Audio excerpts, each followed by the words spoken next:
جنگل میں بارشوں کا موسم نزدیک تھا۔ تمام پکشی بہت پریشان تھے۔ ماما ماما، ہم اپنے لیے بھوجن اکٹھا کر لیتے ہیں، پھر بارشوں کا موسم آنے والا ہے۔ ارے ہاں میرا بیٹا ککڑ، ٹھیک کہہ رہی ہو۔ ایسے ہی رانو چڑیا اڑتی اڑتی جاتی ہے کبوتر کی طرف، کبوتر کو اپنے ساتھ بھوجن کے لیے۔ ارے کبوتر بھائی، چلے ہم بھوجن لے آئیں، بارشوں کا موسم قریب ہے۔ ارے ہاں رانو بہن، آپ ٹھیک کہہ رہی ہو، ہمیں جا کر بھوجن اکٹھا کرنا پڑے گا، کہتے ہیں کہ کل سے بارشیں شروع ہیں۔ ارے ہاں کبوتر بھائی، آپ ٹھیک کہہ رہی ہیں، کل سے بارشیں شروع ہیں۔ ایسے ہی پھر رانو چڑیا، کوکو، بلبل اور طوطا جاتے ہیں بھوجن کی تلاش میں اور دور اڑتے ہیں دوسری دشا کی طرف۔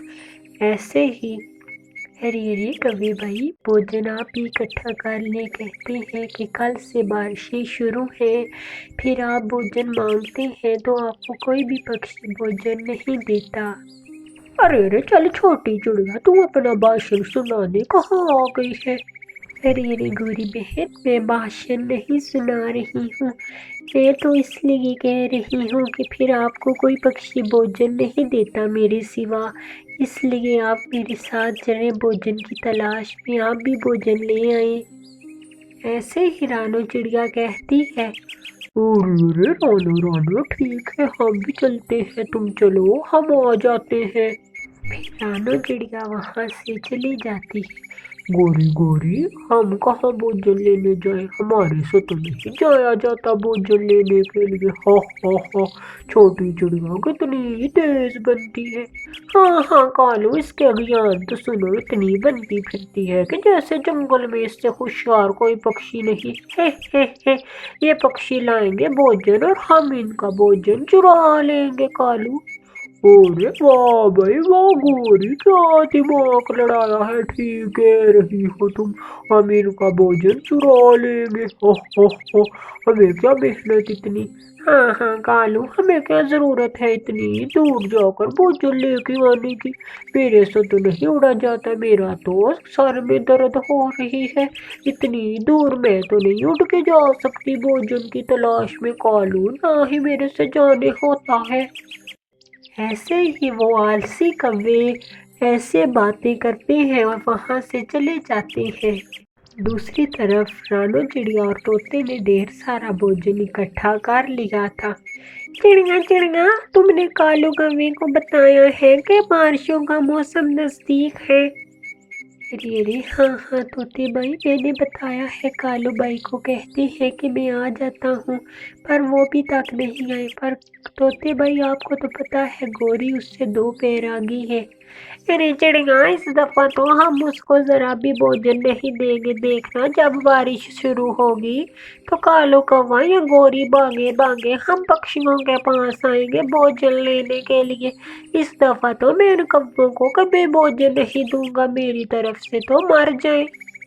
ارے ہاں طوطے بھائی، آپ بالکل ٹھیک کہہ رہے ہیں، پر ان کو کون سمجھائے، ان کی عقل میں تو کوئی بات بیٹھتی نہیں ہے، چلے ہم چلتے ہیں۔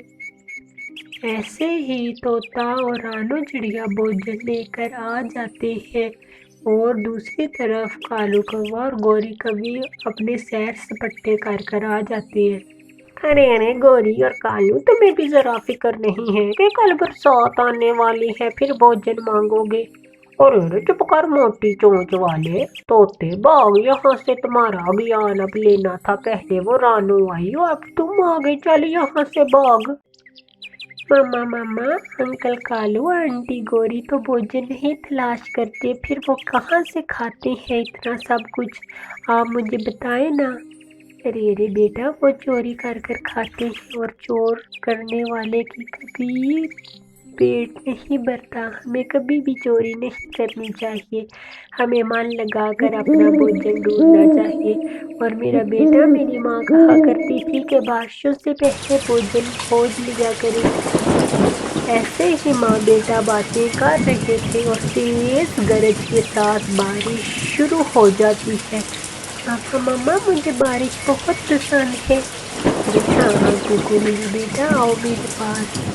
میرا بیٹا کوکو، برسات کے موسموں میں ہم بھوجن اکٹھا کر لیں تو ہمارے لیے برسات کے دن بہت آسانی سے گزر جاتے ہیں۔ بیٹا کوکو، ہمیشہ محنت سے کام کرو۔ ایسے ہی ماں بیٹا باتیں کرتے سو جاتے ہیں اور پوری رات تیز دہاڑ بارش ہوتی ہے۔ تمام پکشی اپنے اپنے گھروں میں آرام سے بیٹھے ہوئے تھے اور اپنا بھوجن کھا رہے تھے، اور دوسری طرف وہ دشت کوے اپنے گھونسلے میں بیٹھے ہوتے ہیں بھوکے۔ ہائے ہائے میرے سندر پتی کالو، ہائے میرا تو بھوک کے مارے بلڈ پریشر لو ہو گیا ہے۔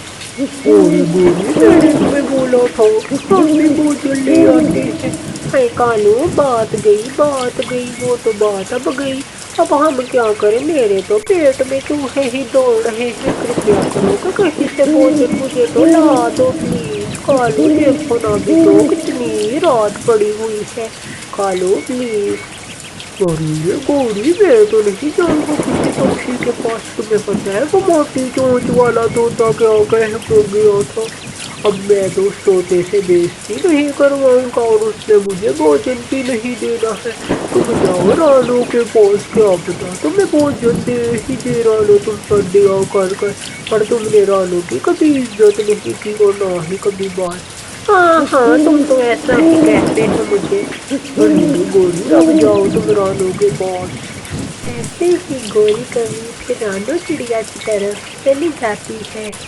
ہائے رانو، رانو میری بہن، میری مدد کرو نا، مجھے کچھ گندم کے دانے دے دو، میں تو بھوک سے مرے جا رہی ہوں، پلیز رانو چڑیا۔ ارے ارے گوری بہن، میں نے آپ کو بولا تھا کہ آپ میرے ساتھ بھوجن لینے چلیں، پر آپ نہیں گئے نا، دیکھے نا کتنی تیز بارش ہے، اب آپ پھر مجھ سے بھوجن مانگنے آ گئے۔ ہائے رانو، کیا کروں، تمہارے بھائی کے پیٹ میں درد پڑ گیا ہے بھوک کے کارن، ہائے رانو، اس لیے میں تو آ گئی۔ رانو میری مدد کرو۔ ایسے ہی گوری روتی دھوتی ہے، پھر کچھ گندم کے دانے دے دیتی ہے رانو۔ چلی گوری بہن، آپ نے دانے لے جانا، طوطے اور کبوتر کو نہ بتانا کہ میں نے آپ کو دانے دیے ہیں، اور انہوں نے مجھ سے بہت زیادہ جھگڑا کرنا ہے کہ تم نے کیوں دانے دیے۔ پھر گوری کبھی دانے لے کر چلی جاتی۔ کالو، یہ چڑیا تو باتیں کم بھاشن زیادہ دیتی ہے، دیکھو دانے دیے کتنی اور بھاشن اتنا لمبا۔ ارے گوری، شکر کرو کہ تمہیں رانو نے کچھ دانے دے دیے، نہیں تو طوطے موٹی چونچ والے نے تمہیں چونچوں سے مارنا تھا۔ پھر دونوں بھوجن کھاتے ہیں اور رات اپنی گزارتے ہیں۔ ماما ماما دیکھے صبح ہو گئی ہے، پر سورج دیکھے نہیں نکلا، تیز بارش ابھی بھی شروع ہے۔ ارے ہاں ہاں میرا بیٹا کوکو، یہ بارشوں کا سلسلہ کچھ دن تک رہے گا، اور اس بارش کے موسم میں تو صبح کا پتہ ہی نہیں چلتا۔ اور میرا بیٹا، اگر ہم بھوجن اکٹھا نہ کریں تو بہت مشکل ہوتی ہے، میں نے اپنے بھوجن کو پھندے سے باندھ دیا ہے، کوئی شکاری اگر بھوجن چرانے آئے گا تو اس میں پھنس جائے گا۔ ایسے ہی رانو نے اپنا بھوجن بہت ہی ساودھانی سے رکھ لیا تھا، کہ اس کو پتا تھا کہ کالو ضرور آئے گا بھوجن چرانے کے لیے۔ پھر دونوں ماں بیٹا باتیں کرتے کرتے سو جاتے ہیں، اگلی رات آ جاتی ہے، کوے پھر بھوکے تھے آج، اور کالو کوا اور گوری اداس من سے بیٹھے ہوئے تھے۔ گوری گوری، اب ہم کیا کھائیں، اگلی رات آ گئی ہے۔ کالو، میں کیا کروں، میں تو نہیں رانو کے پاس جا رہی، وہ تو اتنی چلاک ہے۔ کالو میری بات سنو، ایسا کرتے ہیں کہ رانو کا بھوجن چرا لو۔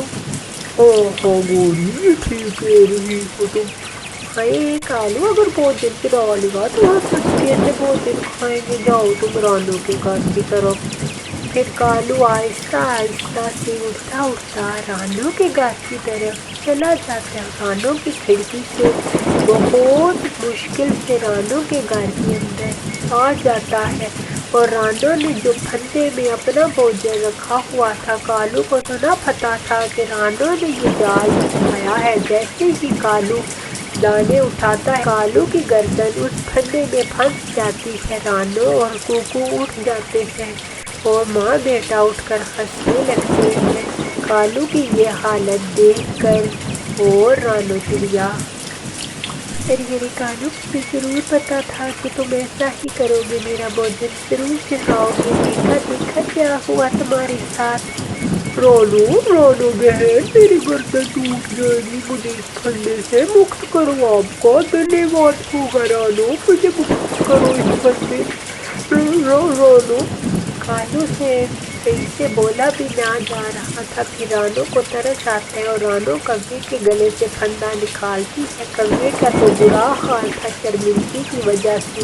کوے بھائی، آپ اب شرمندہ نہ ہو، آپ کے بھوجن کچھ لے جائیں اور آج کی رات آپ گزار لیں۔